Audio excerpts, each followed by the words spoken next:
If sarcasm was an Olympic sport, my marriage would have taken the gold medal, the endorsement deals, and probably a Netflix documentary about how spectacularly it crashed and burned.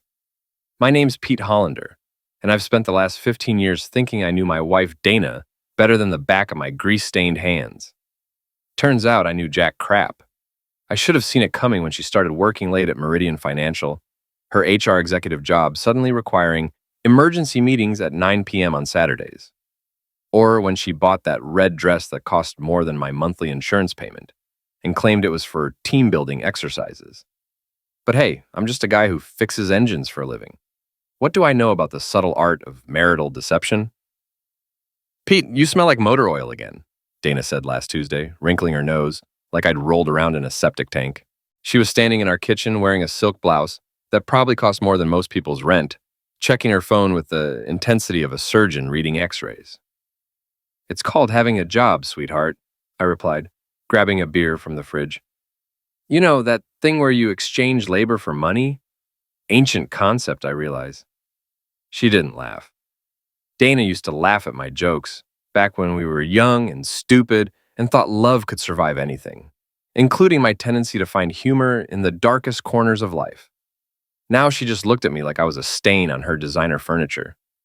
The real wake-up call came when my best friend Tony showed up at Hollander's Auto Repair with a look on his face like someone had kicked his dog. Tony's been my business partner and drinking buddy since high school, the kind of guy who'd help you bury a body and never ask questions, though hopefully it never comes to that. Peter, we need to talk, he said, his usual wisecracking demeanor nowhere to be found. Sounds ominous. Did you crash another customer's car? Because I swear, if you totaled Mrs. Patterson's Buick again, it's about Dana. The wrench in my hand suddenly felt like it weighed 50 pounds. What about Dana? Tony pulled out his phone, fingers hesitating over the screen like he was defusing a bomb. I was at Murphy's Tavern last night. You know, the fancy place downtown where they charge $15 for a burger? The one where Dana said she was having dinner with her sister?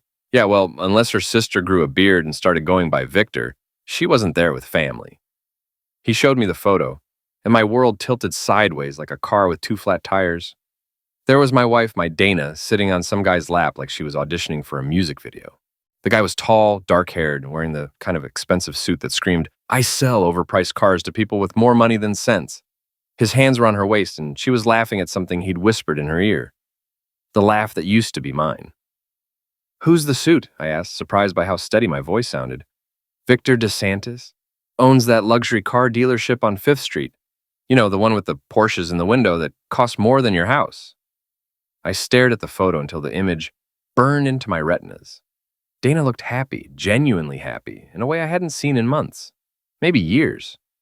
The realization hit me like a sledgehammer to the chest. How long? I asked. I don't know, man, but judging by how comfortable they looked. Tony shrugged, the gesture heavy with implication. I handed the phone back and picked up my wrench, focusing on the engine in front of me like it held the secrets of the universe. A 2018 Honda Civic with a timing belt issue. Simple problem, simple solution. Unlike my marriage, which apparently had more problems than a 20-year-old Ford with 200,000 miles. You okay? Tony asked. Peachy, I said, tightening a bolt with perhaps more force than necessary. Just figuring out how to fix something that's been broken for a while. That night, I sat in my living room with a beer and waited for Dana to come home. She walked in at 11:30, humming some song I didn't recognize, her cheeks flushed and her hair slightly messed up despite her obvious attempts to fix it. How was dinner with your sister? I asked from the couch. She froze for just a second, but recovered quickly. Fine, you know how Sarah gets when she's had too much wine. Talked my ear off about her divorce proceedings. Funny thing about Sarah, I said, taking a long pull from my beer. I called her around 9 to ask if you wanted me to pick you up. She said she hadn't seen you in 2 weeks. Dana's face went through a series of expressions like a slot machine before landing on indignant anger. Are you checking up on me now? What are we, in high school? Just looking out for my wife? You know, making sure she's safe when she's out with mysterious bearded men who look suspiciously like luxury car dealers. The color drained from her face, and for a moment I almost felt sorry for her. Almost. I can explain, she started. I'm sure you can, I said, standing up and heading for the stairs, but I'm guessing it'll be about as believable as your sister's story. I paused at the bottom of the staircase and looked back at her. She was standing in the middle of our living room, looking lost and guilty and beautiful in that red dress that was definitely not meant for sister dinners. By the way, um, hey, I said, nice dress. Victor has good taste. Her sharp intake of breath told me everything I needed to know. As I lay in bed that night, listening to Dana pace around downstairs, probably trying to figure out how much I knew and how much damage control she needed to do, I found myself smiling for the first time in weeks. Not because I was happy, hell no, but because finally, I had some clarity. My marriage was over. Had been for a while, probably. But that didn't mean the game was. If Dana wanted to play in the big leagues with her fancy car dealer boyfriend, she was about to learn that this small-town mechanic had a few tricks up his oil-stained sleeves. After all, I'd spent 15 years learning how to take things apart and put them back together. Sometimes, though, the best fix is knowing when something's beyond repair and needs to be scrapped entirely. Guess I'll have to learn to fix a broken heart, or just break something else instead. The next morning, Dana was gone before I woke up, which was probably for the best, since I'd spent most of the night planning what I was going to say to her. None of it was particularly charitable. She left a note on the kitchen counter. Working late again tonight, don't wait up. Right, working late. With Victor and his magic hands, no doubt. I decided to do a little market research on my competition. After all, if you're going to lose your wife to another man, you might as well know what you're up against. So around lunchtime, I drove over to DeSantis Luxury Motors, a gleaming temple to automotive excess that took up half a city block. The showroom was exactly what you'd expect. Polished marble floors, spotless glass walls, and cars that cost more than most people make in 5 years. A blonde receptionist with teeth so white they could guide ships to shore greeted me with a smile that probably came with her employment contract. Welcome to DeSantis Luxury Motors. How can we help you today? Just browsing, I said, trying to look like someone who could afford a car that cost 6 figures. Thinking about upgrading from my pickup truck. Wonderful.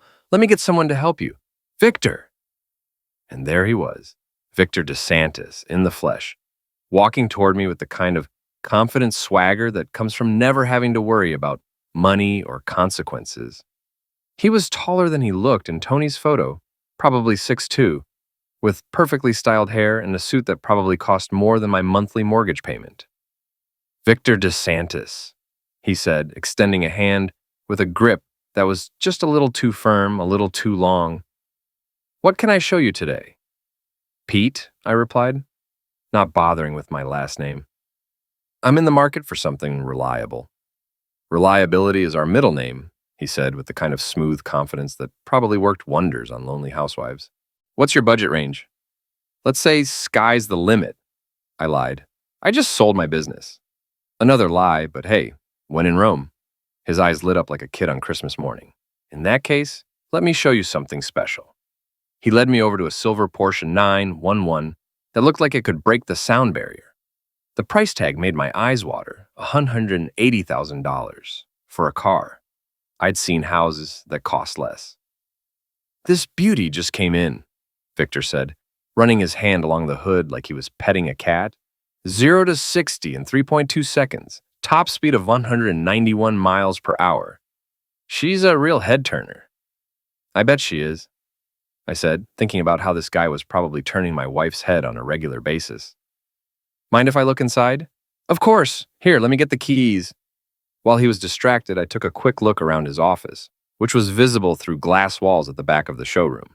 And there, hanging on the back of his chair like a trophy, was Dana's blue silk scarf.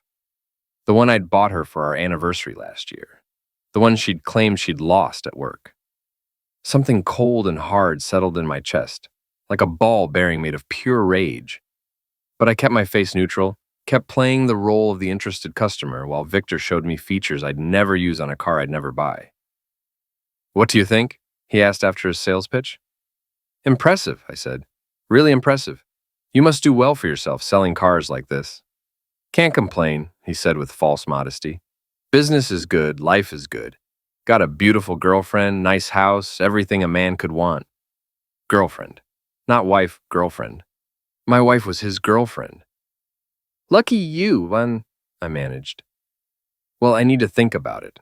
Talk it over with the wife, you know how it is. Something flickered across his face. Amusement, maybe, or contempt. Oh, absolutely. Happy wife, happy life, right? Something like that. I left the dealership with Victor's business card and a burning need to hit something very hard.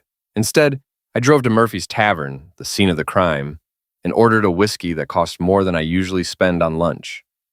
That's where I ran into Marcy Peterson, one of Dana's work friends and the biggest gossip in the greater Cleveland metropolitan area. Marcy had never liked me much, thought Dana had married beneath her station, but she loved to talk, especially after a few drinks.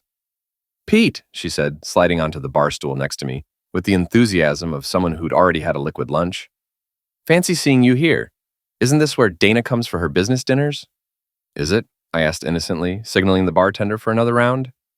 "I wouldn't know. I don't usually frequent places where the appetizers cost more than a tank of gas." Marcy giggled, the sound like fingernails on a chalkboard. "Oh, you're so funny.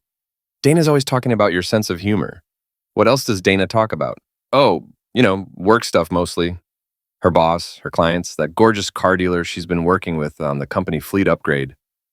My hand tightened around my glass. "Car dealer? Victor something, DeSantis, I think. Anyway, he's been helping them negotiate better rates for the company cars. Very hands-on approach, if you know what I mean." She winked like we were sharing some kind of inside joke. I bought Marcy 3 more drinks and listened to her spill every detail she knew about Dana's business relationship with Victor. How they'd been meeting regularly for months. How Dana had been glowing lately, like a woman in love. How Victor had apparently made some comments about Dana's husband being dead weight, and how she deserved better. By the time Marcy stumbled out to her Uber, I had a complete picture of my wife's affair, painted in vivid, humiliating detail by her own best friend. I drove home in a fog of rage and disbelief, my hands shaking on the steering wheel. When I pulled into my driveway, I saw Victor's silver Porsche parked across the street, partially hidden behind Mrs. Patterson's oak tree. The son of a witch was in my house, with my wife, probably in my bed. I sat in my truck for 10 minutes, watching the house I'd bought with 15 years of honest work. The house where I'd planned to grow old with the woman I loved and tried to decide what to do next. I could storm in there, catch them in the act, have it out right then and there. I could call a lawyer, start divorce proceedings, try to salvage some dignity from the wreckage. Or I could be smarter about it. I pulled out my phone and took a photo of Victor's car, parked outside my house, making sure to get the license plate and the timestamp. Then I drove to Tony's place and spent the evening planning my next move over a case of beer and a growing sense of cold, calculated fury. "You're taking this awfully well," Tony said around midnight when we were both thoroughly drunk and I'd outlined my preliminary strategy. "Am I?" I asked, surprised. "Because I feel like I'm about to explode." "Yeah, but it's a controlled explosion, like demolition work. Very precise, very calculated." He raised his beer in a mock toast. "Here's to precision demolition." "To precision demolition," I agreed. The next morning, I woke up with a hangover and a plan. Dana was already gone, another early morning at the office, no doubt, but she'd left her laptop open on the kitchen counter. The same laptop she'd been guarding like state secrets for the past few months. I'm not proud of what I did next, but desperate times call for morally questionable measures. I spent an hour going through her browser history, her email, her social media messages. What I found made my hangover feel like a gentle headache compared to the migraine of betrayal that followed. Months of messages between Dana and Victor. Photos I never wanted to see. Plans for weekend getaways I'd been told were work conferences. And worst of all, conversations about me. About how I was holding Dana back, how she deserved someone who could give her the finer things in life. How they were planning to be together permanently once she figured out how to handle the Pete situation. The Pete situation. Like I was a problem to be solved, a minor inconvenience in their grand romance. I printed everything, every message, every photo, every cruel joke at my expense. By the time I was done, I had a file thick enough to choke a horse and a plan that was starting to crystallize into something beautiful and terrible. Dana wanted to play games? Fine. But she was about to learn that this small-town mechanic knew a thing or two about taking things apart. And I was just getting started. The beauty of being a mechanic is that people underestimate you. They see the grease under your fingernails and the oil stains on your clothes and assume you're just some blue-collar guy who couldn't possibly outsmart them. Dana and Victor were about to learn how wrong that assumption could be. My first move was simple. I had a legitimate GPS tracking service for my shop, used to keep tabs on customer vehicles during test drives and deliveries. Perfectly legal, perfectly documented, and perfectly useful for tracking a certain silver Porsche that had been spending way too much time in my neighborhood. For 3 days, I watched Victor's movements like a hawk. His patterns were predictable. Dealership in the morning, lunch at expensive restaurants, afternoons at various client locations, and evenings, well, evenings were interesting. Tuesday night was Dana's apartment downtown, the one I didn't know she had until I followed the GPS signal there. Wednesday was a motel on the outskirts of town.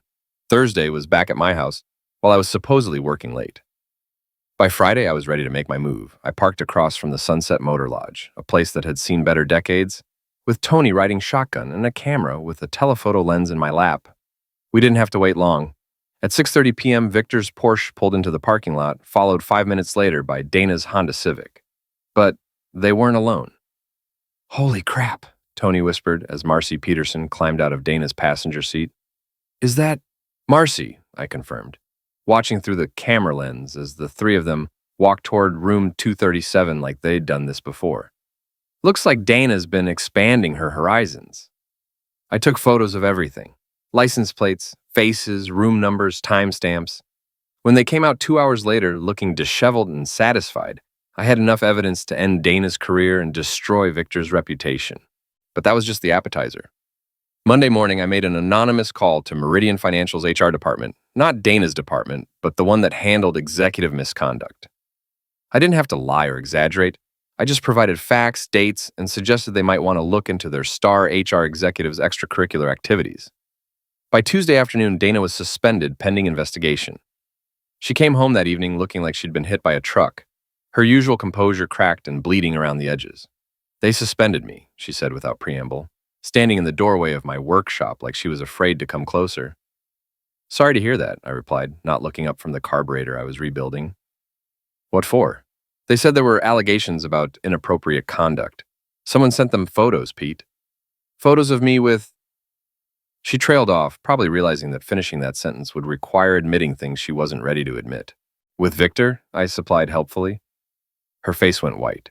"How did you know about your boyfriend?" I finally looked at her, and she flinched at whatever she saw in my eyes. "Dana, sweetheart, I've known about Victor for weeks. The only question was how long you were going to keep lying to my face about it." She started to cry then. Big dramatic tears that might have moved me a month ago. Now they just made me tired. "It's not what you think," she said, which had to be the most cliched line in the cheater's handbook. "Really? Because I think you've been screwing a car salesman for the better part of 6 months while telling me you were working late. I think you rented an apartment downtown with money from our joint savings account. I think you and your friends have been having a grand old time laughing at the stupid mechanic who didn't know his wife was playing house with someone else." Each word hit her like a physical blow, and I found I didn't feel nearly as bad about that as I should have. "I never meant for it to happen," she whispered. "But it did happen, over and over and over again, in motels, in your secret apartment, in our bed while I was at work." I stood up, wiping my hands on a rag. "The question now is what we do about it. We could try counseling," she said desperately. "We could work through this. I'll end things with Victor. You'll what? Go back to pretending you love me while counting the days until you can run back to your sugar daddy? He's not a sugar daddy. Dana, the man drives a car that costs more than I make in 3 years. He owns a business, lives in a mansion, and can buy you pretty things without checking his bank balance first. What exactly would you call him?" She didn't have an answer for that. "Here's what's going to happen," I continued, my voice steady despite the rage burning in my chest. "You're going to pack your things and move in with Victor. I'm filing for divorce, and you're going to sign the papers without a fight. In exchange, I won't send the rest of those photos to your boss, your parents, or the local newspaper." "You wouldn't," she breathed. "Try me." That weekend was the Cleveland Fall Festival, a yearly tradition where the whole city turned out for food trucks, live music, and various forms of entertainment. This year's highlight was supposed to be a charity dunk tank featuring local celebrities and business leaders. Victor had volunteered. I bought a roll of tickets and got in line, watching as Victor held court from his perch above the water, making jokes and flirting with the crowd. He was in his element, the center of attention, probably thinking about how this kind of community involvement was good for business. When my turn came, I stepped up to the throwing line with a baseball in my hand and a microphone that the organizers had set up for trash talk. "Ladies and gentlemen," I announced, my voice carrying across the crowd, "we've got Victor DeSantis here, owner of DeSantis Luxury Motors, and I've got to say, the man knows his way around expensive rides." The crowd laughed, and Victor grinned, probably thinking this was just good-natured ribbing. "In fact," I continued, winding up for my throw, "Victor's been test driving my wife for months, and I hear she handles like a dream." The baseball hit the target dead center, and Victor plunged into the tank with a splash that was audible over the sudden, shocked silence of the crowd. When he surfaced, sputtering and furious, the silence broke into nervous laughter and scattered applause. Dana, who had been standing near the front of the crowd, turned and ran. Victor climbed out of the tank, dripping wet and humiliated, his expensive clothes ruined and his reputation taking a beating with every phone camera that had captured the moment.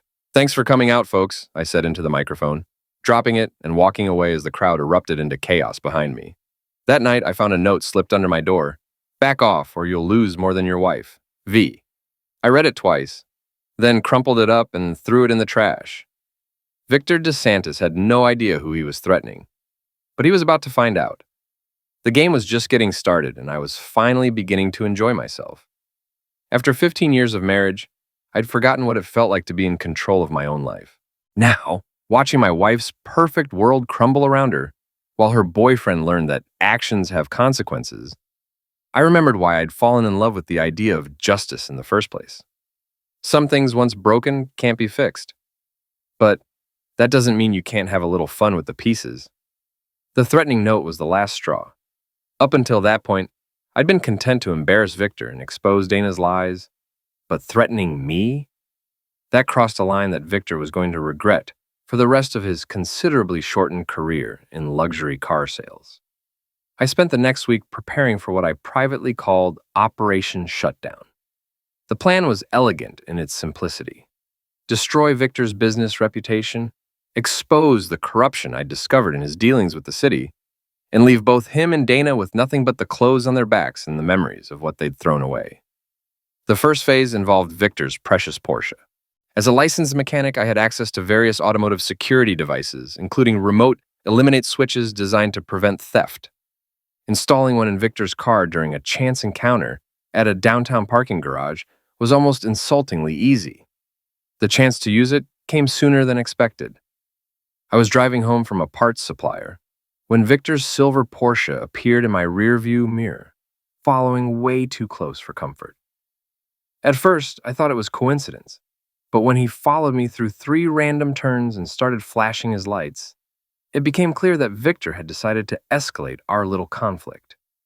He pulled alongside me at a red light, rolled down his window, and started shouting threats that would have made a sailor blush. Something about teaching me a lesson, showing me what happened to men who didn't know their place. The usual alpha male nonsense that guys like Victor fell back on when their egos got bruised. When the light turned green, he floored it, trying to cut me off in a display of automotive intimidation that might have worked if I hadn't been holding the remote eliminate switch in my left hand. I waited until he was in the middle of the intersection, right in front of Murphy's Tavern, where half the city's business elite were having lunch, before pressing the button. Victor's Porsche died instantly, rolling to a stop in the middle of the intersection while traffic backed up in all directions. The look on his face, confusion, then panic, then rage, was worth every hour I'd spent planning this moment. I pulled over and walked back to his car, where he was frantically trying to restart the engine, while a crowd of onlookers gathered on the sidewalk, many of them pulling out phones to record the spectacle. "Having some trouble, Victor?" I asked through his window. "You son of a witch," he snarled. "What did you do to my car?" "Me? I'm just a simple mechanic. What would I know about sophisticated German engineering?" I grinned at him through the glass. "Maybe you should call a tow truck. I hear DeSantis Motors has excellent customer service." The crowd was laughing now, and Victor's face was turning an interesting shade of purple. I walked back to my truck and drove away, leaving him to deal with the traffic jam, the crowd, and the inevitable questions about why his 180,000 Kamwishar had died in the middle of downtown Cleveland. But that was just the opening act. The real show came 3 days later, when, DeSantis Luxury Motors was hosting their annual Fall Luxury Showcase, a black tie event designed to show off their newest inventory to the city's wealthiest residents. Victor had been promoting it for weeks, calling it the biggest night of the year for his business. I crashed the party. Not literally, I'm not completely insane, but I did manage to hack into their sound system during Victor's opening speech. It wasn't particularly difficult. Their IT security was about as sophisticated as their moral standards. Victor was in the middle of talking about integrity in business and building relationships based on trust, when his words were suddenly replaced by audio from the motel room recordings I'd made the week before. Donna's voice, crystal clear through the showroom's premium sound system, describing in vivid detail exactly what she thought of her pathetic mechanic husband and how she couldn't wait to upgrade to a man who knows how to treat a woman. The silence in the showroom was deafening. 200 of Cleveland's most influential people stood frozen, champagne glasses halfway to their lips, as my wife's voice filled the air with confessions that would have made an adult movie star blush. Victor lunged for the sound system controls, but I'd locked them out remotely. The audio continued for another 30 seconds, just long enough for everyone to understand exactly what they were hearing, before cutting off abruptly. "Ladies and gentlemen," I announced, stepping out from behind a display car where I'd been hiding, "I'd like to thank you all for coming tonight. I'm Pete Hollander, and that was my wife Dana describing her relationship with your host, Victor DeSantis." The crowd erupted in shocked murmurs and nervous laughter. Victor looked like he wanted to homicide me with his bare hands, but he was trapped by the crowd and his own public image. "Now, I know what you're thinking," I continued, warming to my theme. "Why would a man humiliate himself like this in front of Cleveland's finest?" Well, the answer is simple. Because sometimes the truth needs witnesses. I pulled out a folder thick with documents and photos. You see, Victor here hasn't just been stealing wives. He's been stealing from the city, too. Overcharging for fleet vehicles, kickbacks to city officials, tax evasion, the works. I've got documentation going back 3 years, all of it obtained legally through public records requests and a little old-fashioned detective work. Victor tried to speak, but his voice came out as a croak. "You can't prove—" "Actually, I can." I handed copies of the documents to several people in the crowd, including Detective Carter, who I'd specifically invited for this occasion. "It's all there. Bank records, email communications, witness statements. Turns out Dana wasn't the only one keeping detailed records of her activities." The crowd was backing away from Victor now, like he had something contagious. His business partners, his clients, his friends, they were all looking at him with the kind of disgust usually reserved for child maltreaters and politicians. "The best part," I said, addressing Victor directly, "is that this is all completely legal. No theft, no fraud on my part, no illegal surveillance. Just good old-fashioned investigation and a willingness to follow the evidence wherever it led." Detective Carter stepped forward, his hand resting casually on his handcuffs. "Mr. DeSantis, I think we need to have a conversation." As the police led Victor away in handcuffs, I spotted Dana near the back of the crowd, her face white with shock and humiliation. She was wearing the red dress again, the one that had started this whole mess, but now it just made her look desperate and pathetic. "Pete," she said, pushing through the crowd toward me, "please, we can work this out. I'll do anything." "You already did everything," I replied. "With Victor, with Marcy, with whoever else you thought could give you a better life than the one we built together." I made a mistake. "No, Dana, you made a choice. Over and over again for months. You chose him over me, chose lies over truth, chose to throw away 15 years of marriage for a few nights with a criminal in an expensive suit." The crowd was dispersing now, but slowly, like people leaving the scene of a car accident.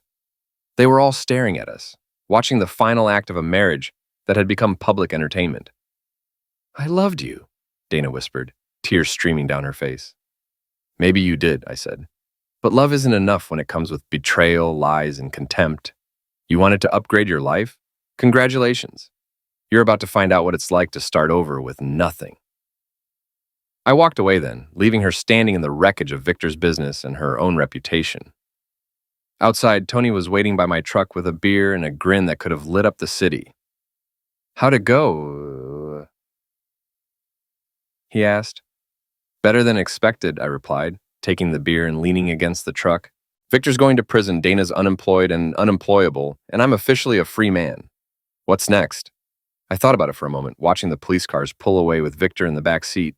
watching the crowd of Cleveland's elite scatter into the night with a story they'd be telling for years.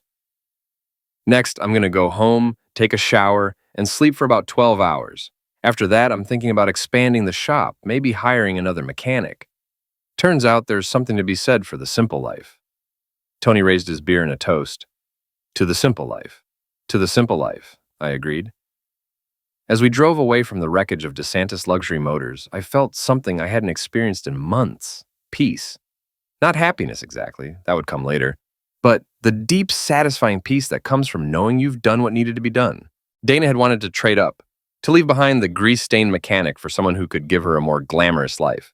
Instead, she'd traded everything for nothing. Now, she'd have to live with the consequences of that choice. Victor had thought he could take whatever he wanted, other men's wives, the city's money, respect he hadn't earned, without paying the price. Now he'd have plenty of time to think about that mistake from his prison cell. And me? I was exactly where I'd started. A small-town mechanic with oil under his fingernails and a shop full of broken things waiting to be fixed. The only difference was that now I knew the difference between things worth fixing and things that needed to be scrapped. Some lessons are worth learning, even when they cost you everything you thought you wanted.